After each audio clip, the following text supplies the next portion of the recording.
एक आयतन दिया है 64, देखो इधर एक आयतन है 64 सेंटीमीटर क्यूब, उसको मिलाकर एक घनाभ बनाया गया। देखो पहला सवाल इसका है वो घन है, घन का आयतन हमें दे रखा है, घन का आयतन कितना है,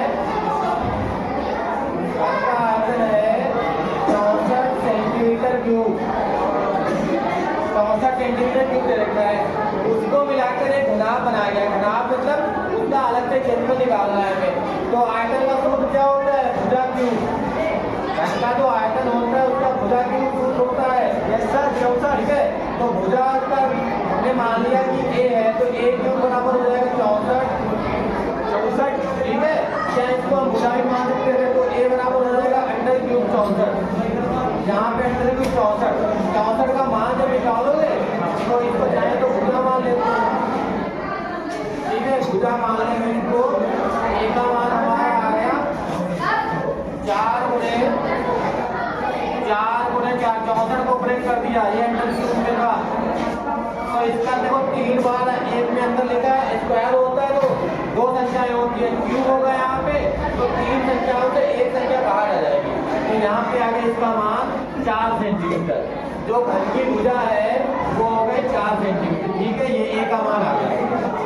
अब हमें बताना है घनाभ का पृष्ठीय क्षेत्रफल। जो घनाभ की लंबाई होगी, घनाभ की लंबाई पता है कितनी हो जाएगी, घनाभ की लंबाई हम लिख देते हैं पहले, घनाभ की लंबाई L मान लेंगे, ठीक है। L बराबर हो जाएगा 4 सेंटीमीटर, और इसकी चौड़ाई मान लेंगे, घनाभ की चौड़ाई को हमने मान लिया b का मान भी 4 सेंटीमीटर। और जब इसको मिलाएंगे, दो घनों को मिलाया गया है, जैसे घन एक है, एक घन दो घनों को मिलाया जाता है, जैसे घन यहाँ पे अगर बना के देखोगे, दो घनों को अगर मिलाओगे तो कैसे बनेगा, एक घन ये हो गया, इस प्रकार से अगर हम इसको ये एक क्यूब बन गया, क्यूब मतलब घन बन गया।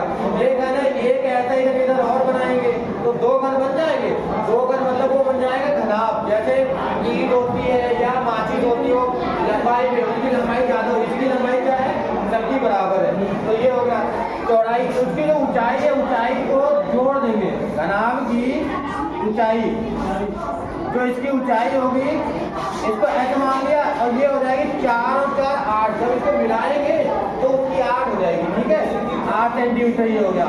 अब निकालना है हमें घनाभ का पृष्ठीय क्षेत्रफल, तो यहाँ लिख देंगे अतः घनाभ का पृष्ठीय क्षेत्रफल निकालना है, घनाभ का पृष्ठीय क्षेत्रफल। ये सूत्र क्या होता है, 2, इसका सूत्र लगा देंगे, 2LB plus BH plus HL, ये सूत्र होता है घनाभ का पृष्ठीय क्षेत्रफल। अब मान रख दो सबके, 2 गुणे L का मान कितना है 4, L का मान है 4 गुणे B का मान ये भी 4 है, प्लस B का मान 4 गुणे 8 प्लस 8 गुणे 4, ये हो गया। तो 2 गुणे, ये बीच में निशान कोई नहीं था तो ये गुणे का हो गया, 4 की 4 से कराएंगे 16 प्लस 8 चक्कू 32 प्लस ये भी 8 चक्कू 32, ये हो गया। अब गुणा कर लेंगे, 2 गुणे, जोड़ लो सबको, 32 32 64, 64 और 16 कितना हो जाएगा 80, तो यहाँ पे ये 80, और 80 गुणा 2 से कराएंगे 8 16 160, ठीक है। और ये क्या क्षेत्रफल है, तो सेंटीमीटर स्क्वायर, ये इसका आंसर हो जाएगा घनाभ का, ठीक है। जैसे पहले भुजा निकालने के लिए भुजा निकाल के फिर आगे निकालने लगा वो वाला।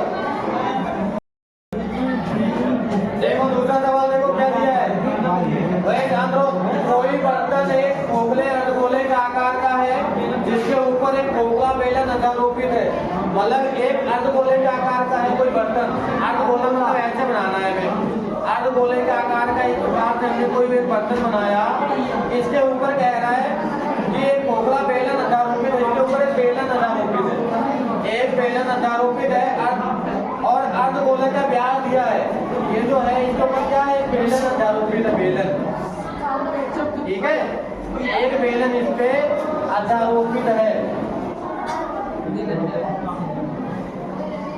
एक कोई बेलनाकार आकृति है और यहाँ से इसकी त्रिज्या और मान निकाल लेंगे। इस प्रकार से दिया है, ठीक है। ये दिया है कोई ये बेलनाकार है। यहाँ से हमने क्या किया, यहाँ पे हमने एक लाइन ऐसे की थी, ये हो गया। इसमें क्या दिया, इस बर्तन की कुल ऊंचाई कितनी है 13। जो पूरी ऊंचाई है ये है 13 सेंटीमीटर। मतलब बर्तन की कुल ऊंचाई कितनी है 13 यहाँ तक पूरी है, बेलन की भी और अर्धगोले की, ठीक है। और व्यास कितना दिया है, अर्धगोले का व्यास पूरा कितना दिया है 14 सेंटीमीटर। मतलब ये जो है 14 सेंटीमीटर इसका व्यास दिया है, ये वाला, ये पूरा मान दिया है। अब हमें मान निकालना है। देखो बर्तन की कुल ऊंचाई कितनी दी है, बर्तन की कुल ऊंचाई हमें पता है सवाल में कितना है 13 सेंटीमीटर। तो और ये अर्धगोले का व्यास, अर्धगोले का व्यास भी लिख लेते हैं। अर्धगोले का व्यास हमें दिया है, अर्धगोले का व्यास कितना दिया है 14 सेंटीमीटर, ठीक है। और हमें निकालना क्या है इसमें, इस बर्तन का आंतरिक पृष्ठीय क्षेत्रफल निकालना है। मतलब दोनों का क्या करेंगे, दोनों का वक्रपट निकाल लेंगे और जोड़ देंगे। दोनों का वक्रपट निकाल के जोड़ देंगे। अब देखो, अब पहले हम क्या करते हैं, इसकी त्रिज्या निकालते हैं। व्यास दिया तो त्रिज्या बराबर क्या होता है, व्यास बटे में 2। पता है तुम्हें 14 सेंटीमीटर है तो उसका आधा हो जाएगा, तो कितनी हो जाएगी 7 सेंटीमीटर। पता चली त्रिज्या। और जितनी त्रिज्या ये वाली 7 है तो ये वाली जो 7 सेंटीमीटर त्रिज्या है, तो ये गोले की भी है, अर्धगोले की भी, और यही तो बेलन भी बना है, बेलन की भी यही हो गई। तो ये 7 हो गई। ऊंचाई निकाल लेते हैं, ठीक है। पूरी ऊंचाई कितनी है 13। तो बेलन की ऊंचाई निकालना, तो बेलन की ऊंचाई निकाल लेंगे। बेलन की ऊंचाई, देखो बेलन की ऊंचाई पूरी है 13 से हमें इतना चाहिए। और ये जो त्रिज्या है, अगर हम इसको ऐसे मिला दें तो ये भी तो त्रिज्या हुई ये वाली। तो अगर ये 7 है तो ये भी तो 7 होगी, ठीक है।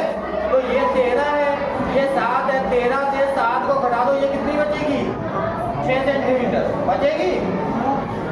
अरे भाई ये 13 है पूरा मान, और ये इतना हमें पता है अर्धगोले का, इसका 7 पता है। तो 13 से 7 घटाओ कितना बचेगा 6। तो यहाँ पे लिख देंगे 13 माइनस कितना है 7 करेंगे ना, कितना बचेगा 6 सेंटीमीटर। ये किसका मान आ गया, ये आ गया बेलन की ऊंचाई, मतलब h का मान। h का मान आ गया 6 सेंटीमीटर, ठीक। अब निकाल लो बेलन का, अतः बेलन का वक्रपट, बेलन का वक्रपट क्या होता है, इसका सूत्र, बेलन का वक्रपट का सूत्र क्या होता है 2 पाई RH। क्या होता है 2 पाई RH, सूत्र दो 2 पाई RH रख दो। इसमें मान रखेंगे तो 2 गुणे पाई का मान, पाई से 7 कर लेते हैं, गुणे R का मान पता है, R का मान देखो 7 और H का मान 6। तो R का मान 7 गुणे 6, ये वाला 7 और ये वाला 7 कैंसिल, ठीक। तो कितना बचा, ये बचा 22 की 2 से करा तो 44 गुणे में 6। 44 और 6 की गुणा कराओगे, गुणा कर लो 6 जब 24 और 6 जब 24 और 2 26। तो 264 सेंटीमीटर स्क्वायर ये किसका आ गया, बेलन का। अब क्या है ये अर्धगोला, अर्धगोले का निकाल दो। अर्धगोले का वक्रपट क्या होता है, अर्धगोले का वक्रपट बताओ 2 पाई R स्क्वायर, ठीक है। 2 पाई R स्क्वायर मान निकाल दो। 2 गुणे पाई का मान 22/7 गुणे R का मान कितना है 7 है, 7 है। 7 गुणे 7, ये वाला 7 और ये वाला 7 कैंसिल।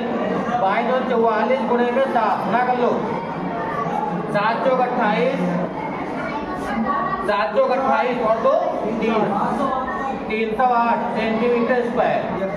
अब हमें क्या है देखो पहले बेलन का हमने निकाल लिया, उसके बाद अटगोले का निकालते हैं, लेकिन हमें पूरे बर्तन की क्या निकालनी है? पूरे बर्तन की क्या निकालना है हमें? बर्तन का आंतरिक प्रैक्टिस क्षेत्रफल। तो लिख दो यहाँ पे, अतः बर्तन का